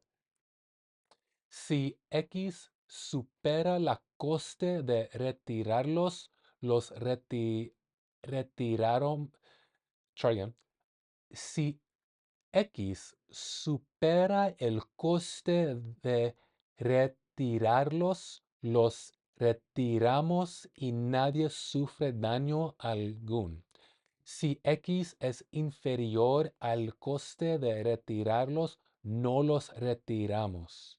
Donde quiera que voy, siempre encuentro la carro carrocería, carro, double R, so we're technically justified in rolling the R's. Hit it like a jet landing on a aircraft carrier. La carro, you can. Okay, now it's all right. You do that, and it becomes like a cartoon caricature thing. But whatever, have fun, right? Like, do you?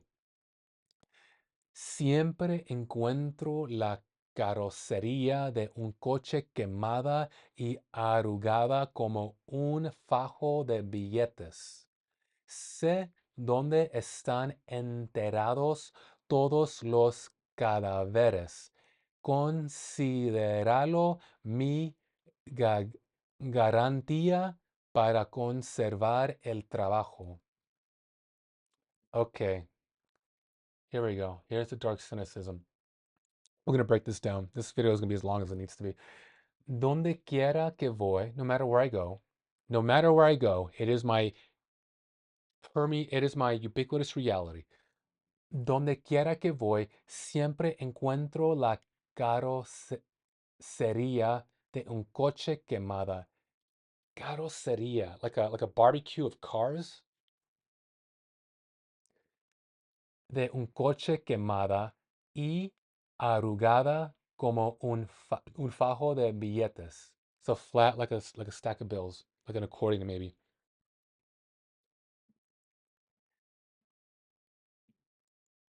Sé, I know, sé dónde están enterrados todos los cara- cadáveres. Cadavers, I think. Ah, considéralo mi garantía para conservar el trabajo. Consider it my guarantee of a job. Let's translate this. I think this is a very important sentence. In reading comprehension, story wise, translate to English and interpret the meaning.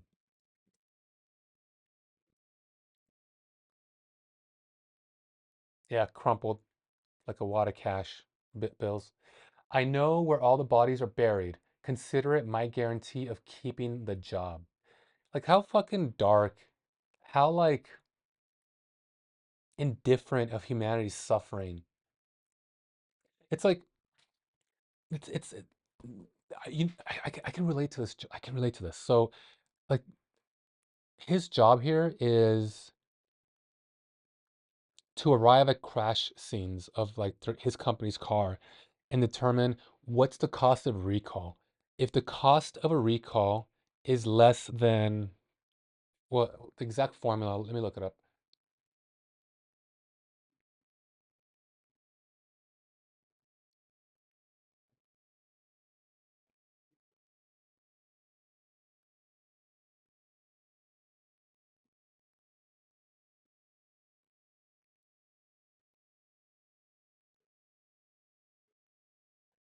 Okay, amistoso. I think that means basically it's like lawsuits, right? No.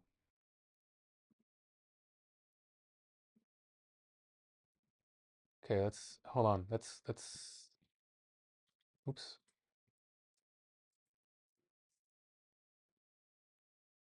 Yeah, settlements. Okay, settlements. Um, so what he's communicating here is you add up the cost of a recall. If the cost of a recall is less than the cost of paying out settlements, then let people crash and burn and die in the car and just pay out settlements because to the corporation it'll cost less. If the cost of recall, sorry, if the cost of recall is less than the settlement, recall the cars because it'll cost less than paying out in court. If the cost of recall is greater than the settlements, that is when you let people crash and burn and die due to malfunctioning cars. And, they die, but the corporation isn't going to get like put in jail, even though it's legally a person. No one's going to jail. No one's going to lose their job. It's just the, maybe, he won't. Um, it's just the corporation. It's like it's like the price of doing business. Pharmaceutical I remember reading about like pharmaceutical companies have to deal with something similar. It's like the amount of overdoses and deaths from their drugs. It's like, well, how much is that going to cost us in court? I mean, can we still poison people and make a profit even though we get sued? If so, keep the keep the drug in the market until we're told to recall it. Um, Also companies that pollute, it's like, well, we're gonna kill this fishery, we're gonna kill this lake, we're gonna pollute this part of the ocean. But if the cost, but if we save more money doing that than the cost of paying like a regulatory fee, then just keep fucking up the environment. And so when you hear about these stories, which is what's happening in the story and Fight Club, when you hear about these stories, it kind of helps you lose your faith in humanity. It helps you lose your faith in the system that we built up for ourselves. It makes you a little cynical. It's like it starts breeding cynicism, and it's like, man, people aren't really good. People aren't really who they say they are. People don't really believe what they say they believe, and so it's like it's breeding cynicism. It's like, all right, I should just look out for myself because everyone's just looking out for themselves and nobody cares about anyone else. It's like this book just takes you deeper and deeper into a dark world. Consider it guarantee for my job. I mean, these people are dead, and I got to do the math on whether or not we're going to save or kill more lives. But either way, whatever, I'm just gonna keep doing the math. I'm just gonna do what benefits me.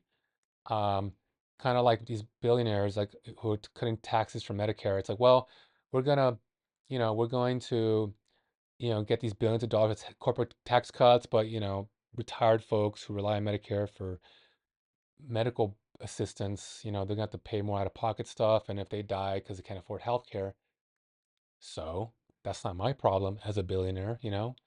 So it's like this is like one step away from what's that word? Misanthropy, a hatred, fucking revolting hatred for humanity. This book is taking us down that path.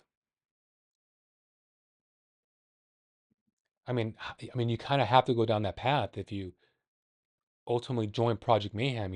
For those of you who know what that is. Um, so I have another page. It's a good chapter though. It's a really good chapter. So we are here. It's a really good chapter. All right.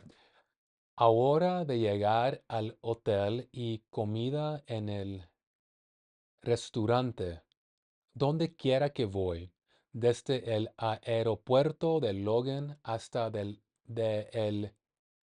slow down, hasta el de Chrissy o el de Willow Run, entabló amistades fugaces con las personas que me sientan a mi lado. Oh, we're being introduced to his psychological split, Tyler Durden. Le explico al amigo de un día sentado a mi lado que soy coordinador de compañías que retiran coches, pero que estoy intentando labrarme una carrera fregando platos. Te despiertas de nuevo en el aeropuerto de O'Hare, or in Spanish, O'Hare. Después de aquello, Tyler insertaba en todas las películas el fotograma de un pene. Pene means penis. Oh, pene, like the pasta, pene. Interesting. There's no E, it's not pene, it's pene.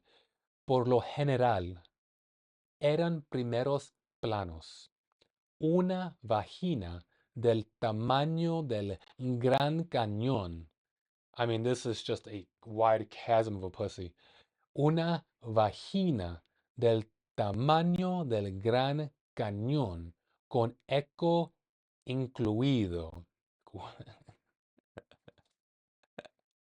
I don't remember this book being so funny.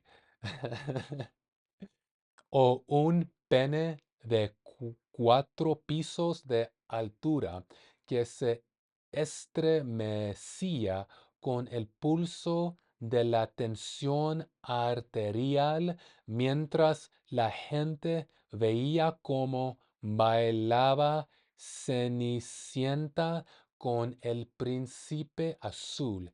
Nadie se quejaba, el público seguía comiendo y bebiendo, pero la función ya no era la misma. La gente sentía náuseas o empezaba a llorar sin saber por qué. Oh, that's what I mentioned earlier. Their illusion was temporarily destroyed, or not even destroyed, but just like it skipped. Like it literally skipped in the film. Penis back to singing mermaid, and you're just like consciously you're like nothing happened, but subconsciously you're like, oh, something feels different. What a beautiful metaphor. Like, you ever felt that before, like in life, when you're going down the same path for like a year or two, or 5 years, or 10 years, or God forbid longer, down a relationship, and consciously you're not aware of anything wrong, but subconsciously you have like that gut feeling where you're like something's wrong. I don't know what it is. But even then, like you're conscious of it. You know, like before that step, you're just like, Oh, oh. You just feel something. So that's what he's describing right here. That is what. So they start crying. They start crying without even knowing why. That's what triggered. That is so, that's what that was the tell for me. Um. Okay, so we're here. Solo. Solo un colibre habría pedido pillar a Tyler con sus manos en la mesa. Oh, I think the English translation was only a hummingbird could catch Tyler at work. Here it's solo un colibre. Colib colibri. Colibri. It's not libre. Colibri. I don't know what that is. I'm not looking it up. But I get it. It takes a special someone or something to catch him at work. That much we can tell. Te despiertas en el aeropuerto GFK. Last page. Stay hard. Al aterrizar soy un neumático que se deforma y se hincha cuando una rueda,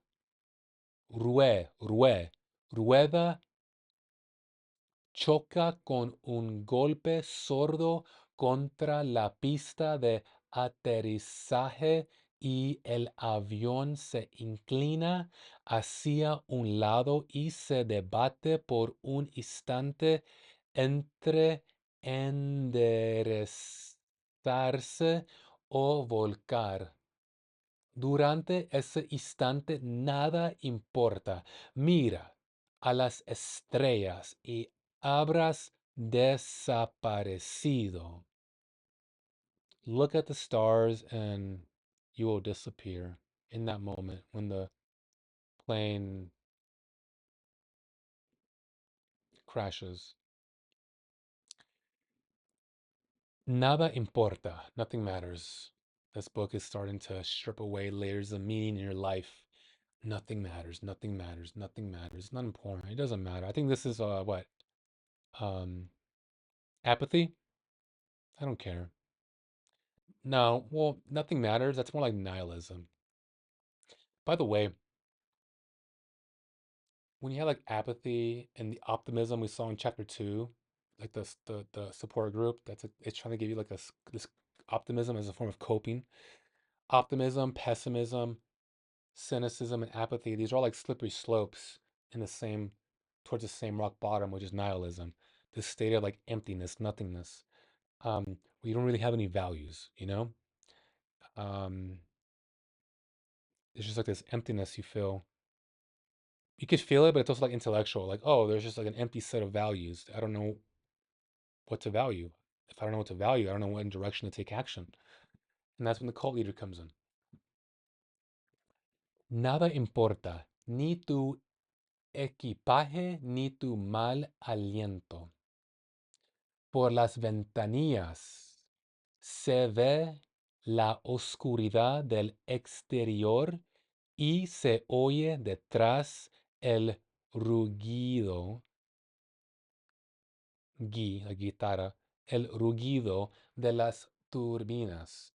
Si la cabina se inclina y adopta un ángulo impropio con las turbinas en marcha, nunca más tendrás que presentar otra demanda de indemnización.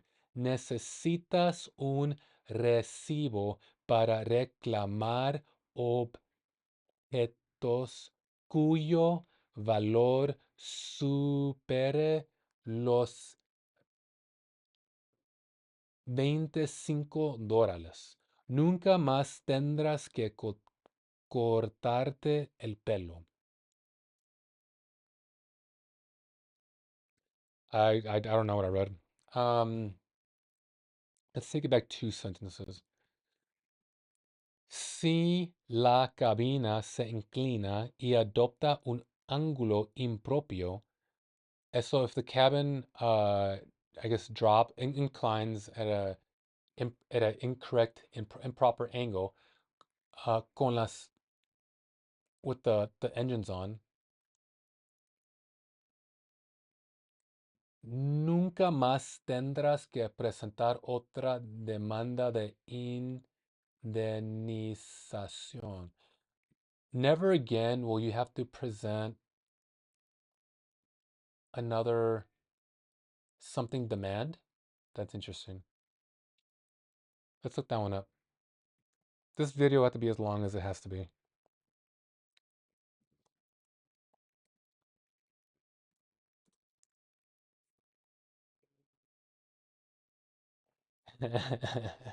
You will never have to file another compensation claim. Yeah, you won't have, you get to escape. Death will be the release from your career. Death will be the release from your career. You know, I can't say I can't relate. Um, and if you find yourself in that position, maybe, I mean, you can't, due to monetary reasons, you can't just get up and leave. You do have to plan ahead, but, start planning ahead. Plan your great escape. I know I did. Okay. Yeah. Necesitas un recibo para reclamar objetos cuyo valor supere los $25. You need a receipt to reclaim your objects of value. $25. Nunca más tendrás que cortarte el pelo. You'll never have to cut your hair again. So you won't have to sweat the small stuff. Just kill yourself. I mean, don't kill yourself, but like if you were to die in a plane crash, you'll be relieved of life's mocking trivialities.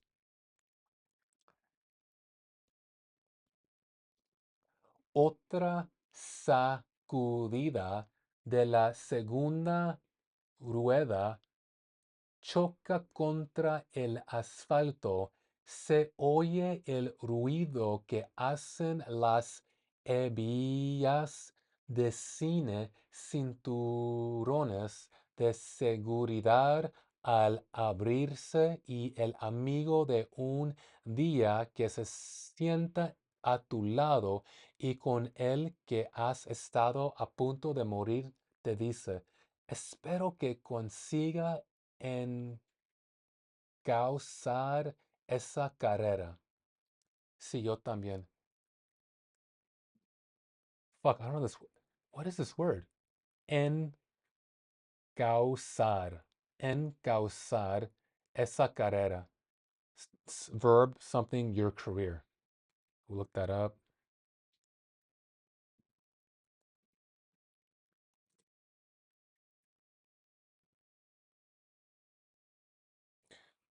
I hope you get your career back on track. Subjunctive.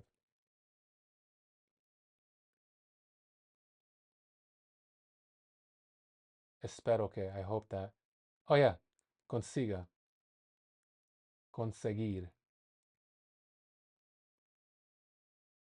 Okay.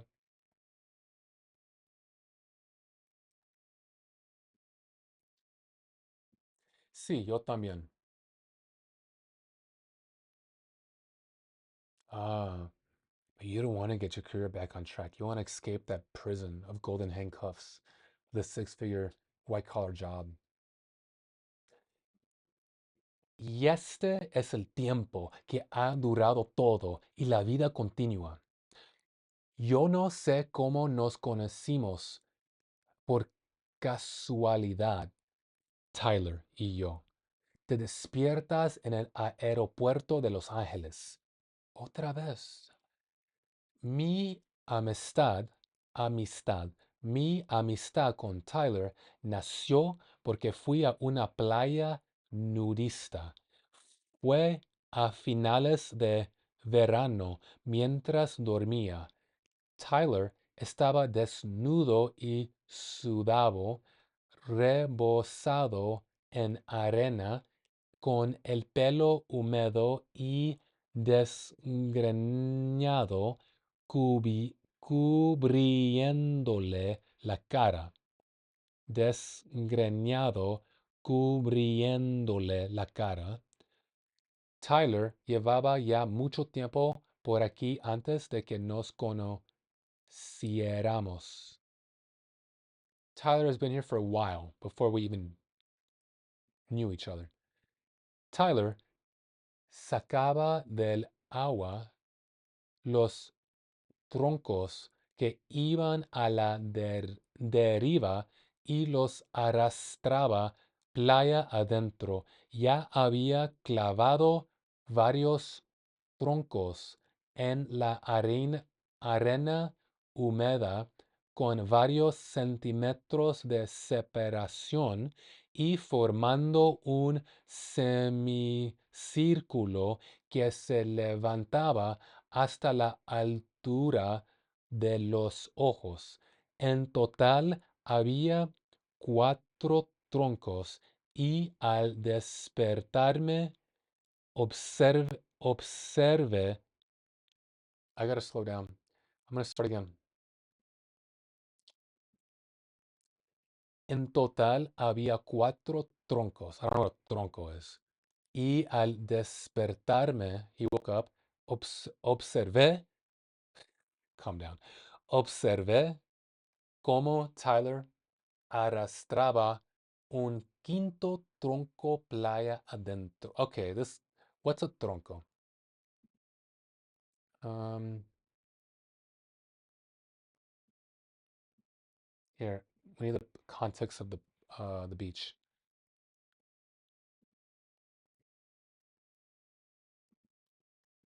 Translate also, what's a tronco?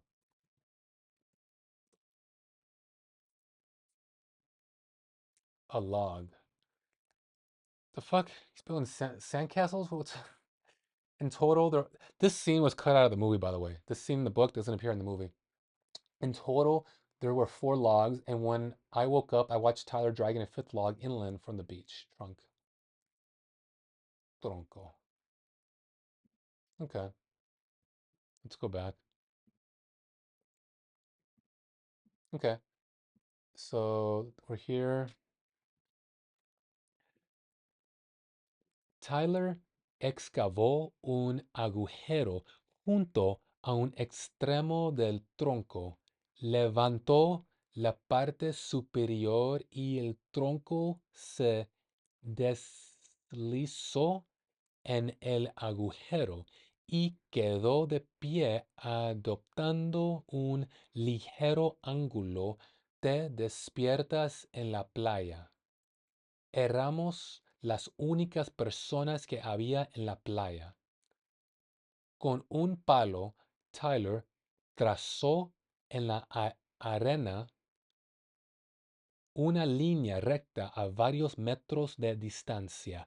Volvió a enderezar el tronco y apelmazó a pisotones la arena alrededor de la base. Fue el único que presenció la escena. Tyler me pidió que me acercase y me preguntó, ¿sabes qué hora es?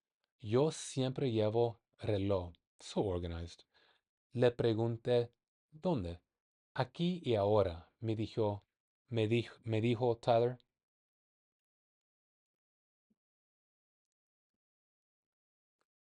Era las 4:06 de la tarde. Al cabo de un rato, Tyler se sentó a la sombra de los troncos en y what? Troncos y estos,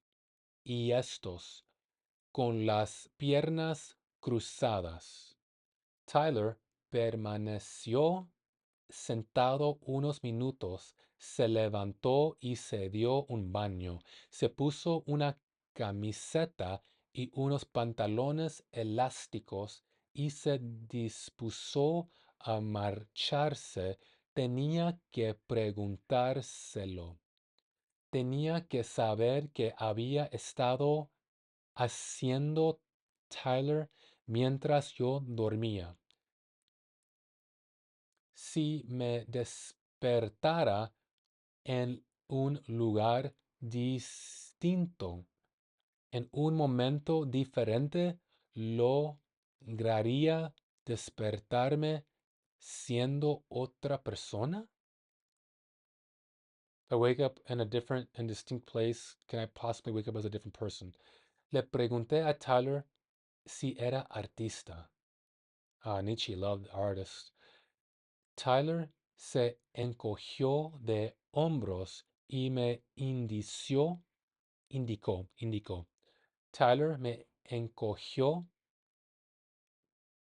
de hombros y me indicó que los 5 troncos eran más anchos por la base. Tyler me mostró la línea que había trazado en la arena y la forma en que había calculado con ella la sombra proyectada por cada tronco. A veces te despiertas y tienes que preguntarte dónde estás.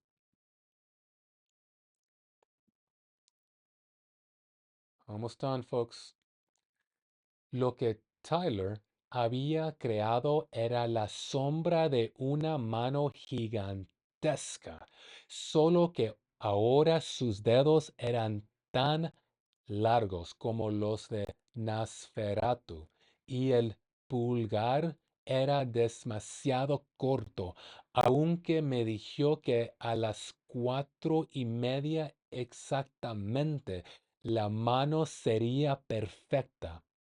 La sombra gigantesca de la mano era perfecta durante un minuto y durante un inmuto perfecto.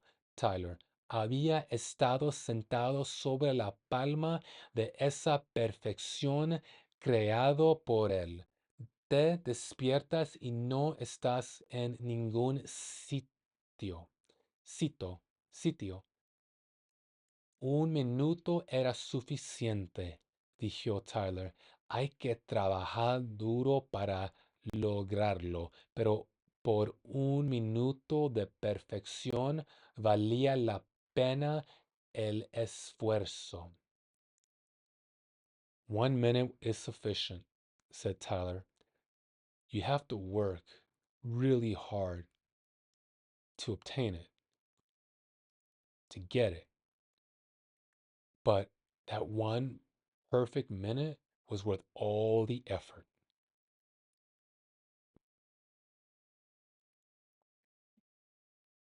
Where's he going with this?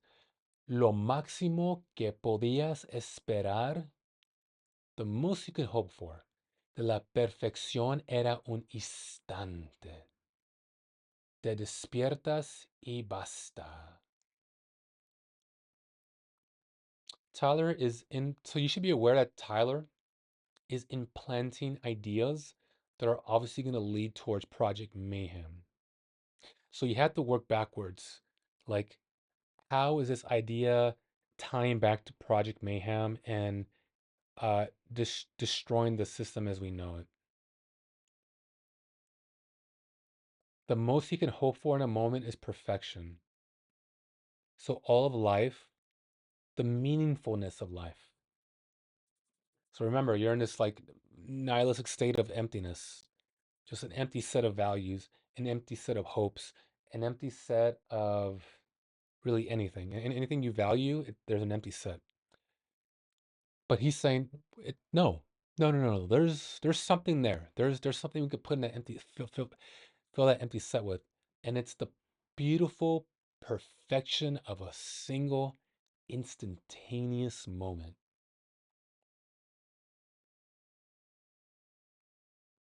I mean, it's an interesting idea, right? Because I'm a performative dancer. I'm a competitive dancer, and you will train years.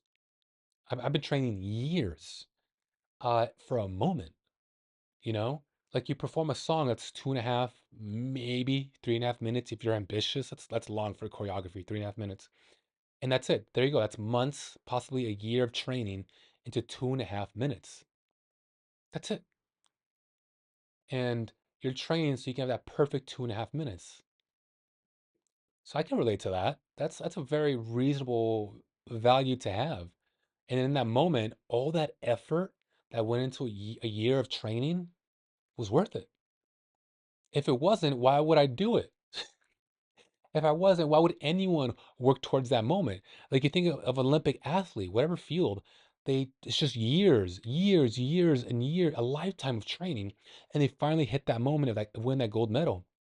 And all of that effort, all that struggle, was it worth it? They would say yes. So I mean, this is a very reasonable idea that I believe is true. What else does Tyler have to share with us? Tell us your wisdom. Last two sentences. Se llamaba Tyler Durden y trabajaba de operador de cine para el sindicato. También era camarero de banquetes de un hotel céntrico y me dio su número de teléfono.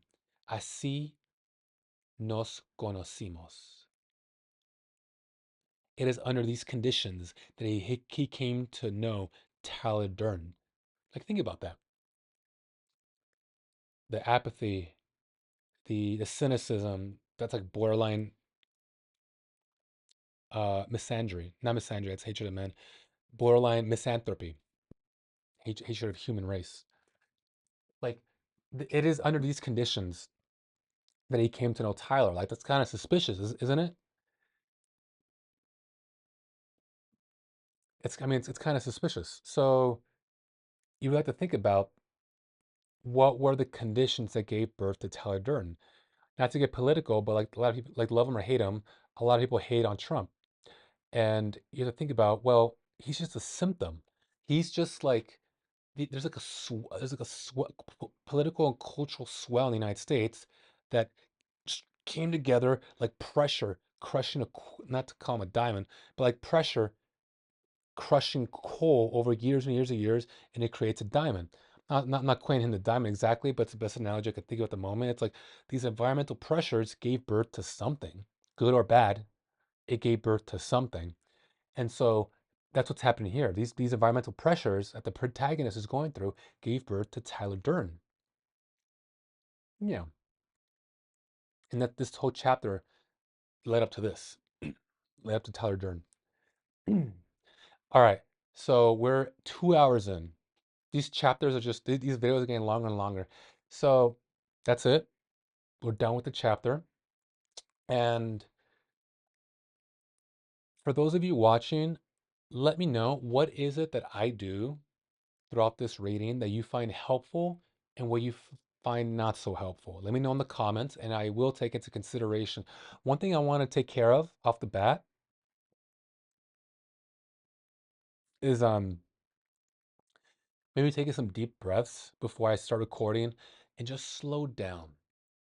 Slow down into like my baritone Spanish voice so I can read while, not losing my breath without tripping over my own words. Because I have to imagine it's pretty annoying for you guys, right? But also maintain a clear voice as well. So I'm working on that. I know it's a problem. I'm working on it. So anything else I want to say? Um, that's it. This video is long enough. This has been the Spanish Language Lab with Alexander. Thank you for watching. And if you like it, subscribe. Why not?